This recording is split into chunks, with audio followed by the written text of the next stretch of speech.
একটা ছোট্ট গ্রামে থাকত দুই ভাই বোন, জিশান আর তুম্পা। তুম্পা বড় বোন, ক্লাস 7-এ পড়ে। জিশান ছোট ভাই, ক্লাস 3। তাদের বাড়িতে একটা মাত্র স্মার্টফোন, আর সেটাই ছিল যত সমস্যার মূল। একদিন বিকেলে স্কুল থেকে ফিরে জিশান বলল, আজকে কিন্তু ফোনটা আমি নেব, আমার অনলাইন গেমের টুর্নামেন্ট আছে।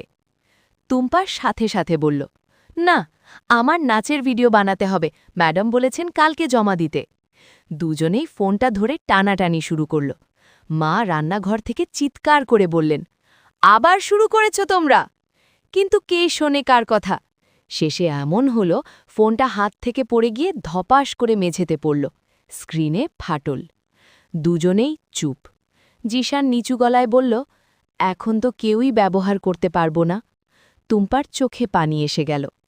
আমরা যদি ভাগাভাগি করে নিতাম তাহলে এটা হতো না। বাবা এসে ফোনটা তুলে বললেন, দেখো, একটা জিনিস নিয়ে ঝগড়া করলে জিনিসটাই নষ্ট হয়, সম্পর্কও নষ্ট হয়। তোমরা ভাই বোন, শত্রু না। সেদিন থেকে জিশান আর তুম্পা একটা নিয়ম বানালো, দুজনেই সময় ভাগ করে ফোন ব্যবহার করবে। আর ঝগড়া নয়, দরকার হলে কথা বলে সমাধান।